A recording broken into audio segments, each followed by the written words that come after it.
မင်္ဂလာပါသုဒ္ဓပရိသတ် YouTube channel မှာပြန်လည်ကြိုဆိုလိုက်ပါတယ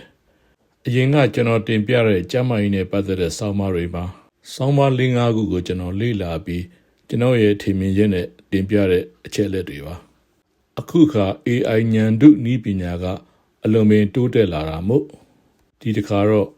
ကော်ဖီနဲ့အသေးကျမ်းမာရေးနဲ့ပတ်သက်ပြီးသုတေသနစာတမ်း18ဆောင်ကို AI ဉာဏ်တုကိုအသုံးပြုပြီးတင်ဆက်လိုက်ရပါတယ် AI နည်းပညာကတည်တည်ချာချာစစ်စစ်ခွဲခြားပြီးတင်ပြထားတာမို့အတော်လေးကိုပြည့်စုံပါတယ်အသံပါထည့်ပေးထားတဲ့အတွက်ကြောင့်ကျွန်တော်ဘာမှလုပ်စရာမလိုဘူးပေါ့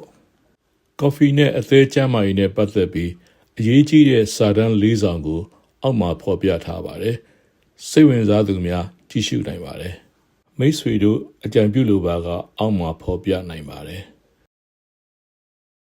တော်တော်များများကလေနေတိုင်းတောက်တဲ့ကော်ဖီကအထဲအတွဲဆိုအကောင်းဆုံးပဲလို့ထင်ကြတယ်ပေါ့ဒါပေမဲ့လေအဲ့ဒီအယူဆကများလုံးဝကိုမှားနေခဲ့တယ်ဆိုရင်တော့တကယ်စလားအမှန်ကကျွန်တော်တို့ထင်ထားတာထက်အများကြီးပိုရှုပ်ထွေးပြီးစိတ်ဝင်စားဖို့လည်းကောင်းနေပါတယ်ဆိုတော့နေတိုင်းတောက်နေတဲ့ကော်ဖီတစ်ခွက်ကအသေးကိုတကယ်ပဲကာကွယ်ပေးနေတာလားဒါမှမဟုတ်ကျွန်တော်တို့အားလုံးအကြီးကျယ်ကိုနားလည်မှုလွဲနေကြတာများလားကဲဒီနေ့ဒီမေကွန်းရဲ့အဖြေကိုအတူတူရှာကြည့်ကြရအောင်ဗျဟုတ်ပြီဒီတော့ဒီဇလန်ဘယ်ကနေဆက်လဲဆိုတာကိုအရင်ဆုံးတူဖို့ကြည့်ကြရအောင်ကော်ဖီကကင်ဆာကိုကာကွယ်တယ်ဆိုတဲ့ဒီယုံကြည်ချက်ကြီးကဘယ်ကနေပဲလို့ဖြစ်လာတာလဲအဲ့ဒါကိုသိပ္ပံပညာရှုထောက်ကနေခြေရခံကြည့်ကြမယ်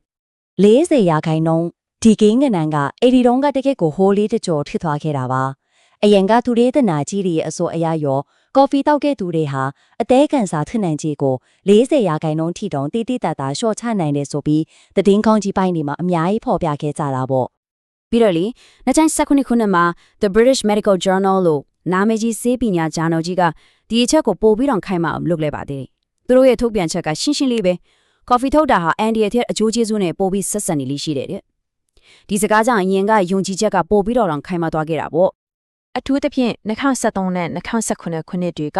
Bravia နဲ့ Kennedy တို့ဦးဆောင်ခဲ့တဲ့သူတေသနာကြီးကြီးပေါ့အဲ့ဒါတွေ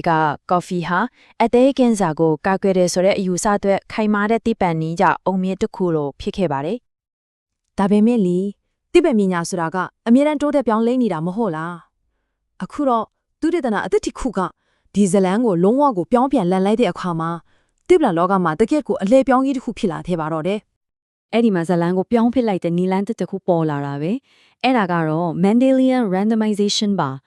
နာမည်ကတော့ခက်တယ်လို့နဲ့ရိုးရိုးလေးပြောရရင်ဒါကျွန်တော်ရဲ့မျိုးရိုးဗီဇကိုစုံထောက်တယောက်လို့ထုံးလိုက်တာပါပဲလူတယောက်ရဲ့နေထိုင်စားသောက်မှုပုံစံလို့တခြားအချက်တွေရဲ့လွှမ်းမိုးမှုကိုဖယ်ထုတ်ပစ်ပြီးတော့ကော်ဖီနဲ့အသေးချမ်းမှရင်ကြားကတကယ်အကြောင်းရင်းစစ်စစ်ကိုပဲတာရိုက်ချိတ်ဆက်ကြည့်တဲ့နီလန်းပေါ့အဲ့ဒီနောက်မှာတော့မကြသေးခင်ပဲထုတ်ပြန်ခဲ့တဲ့မျိုးရိုးဗီဇလေ့လာမှုကြီးတစ်ခုကအားလုံးကိုတကယ်ကိုအံ့အားသင့်သွားစေခဲ့တယ်တွေ့ရှိချက်ကဘာလဲဆိုတော့ကော်ဖီနဲ့တိုက်ကင်စာကြားမှာတိတာထင်ရှားတဲ့အကြောင်းရင်းဆက်ဆက်မှုလုံးဝမရှိဘူးဆိုတာပါပဲဒီတွေ့ရှိချက်ကအရင်ကယုံကြည်ချက်တွေနဲ့တိုက်ရိုက်ကိုဆန့်ကျင်နေတာလ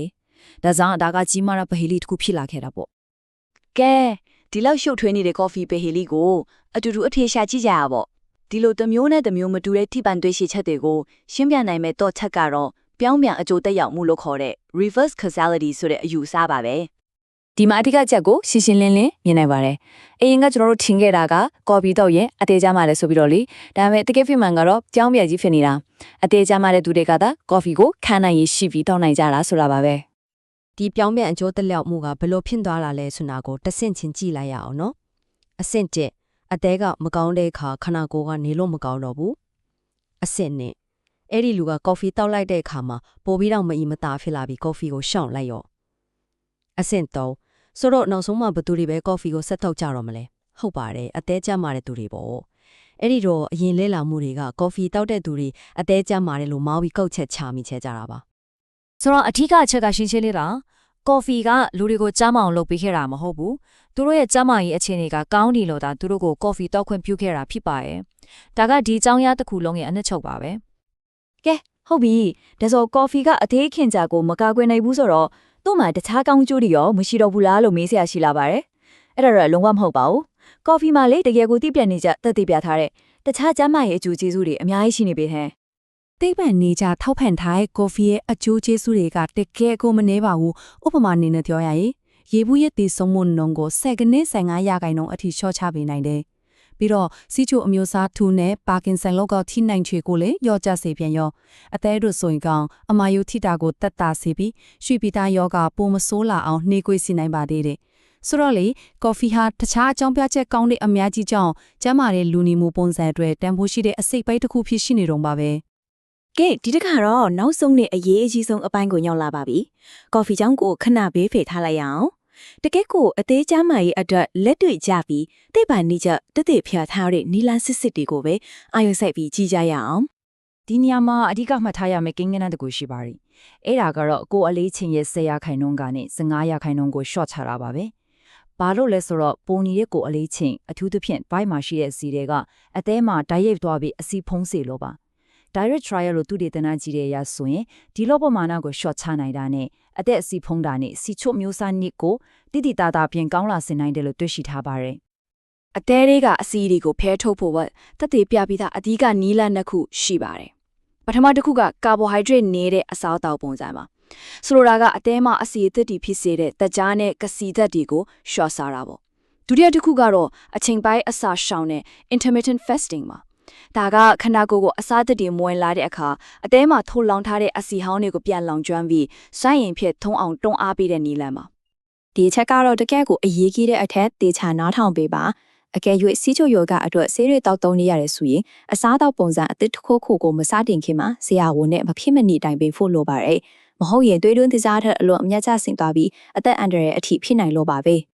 ဆိုတော့အနစ်ချုံညီနဲ့မှတ်ထားတဲ့မှာကရှင်းရှင်းလေးပါ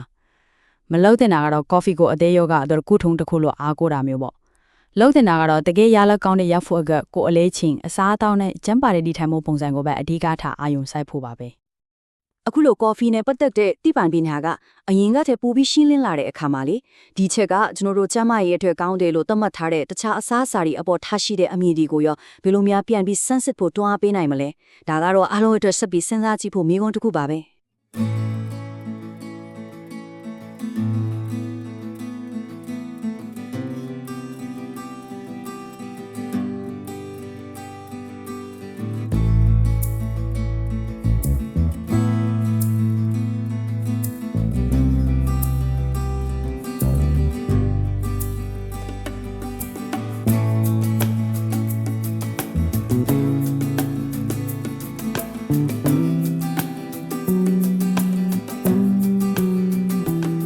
ကျေးဇူးတင်ပါတယ်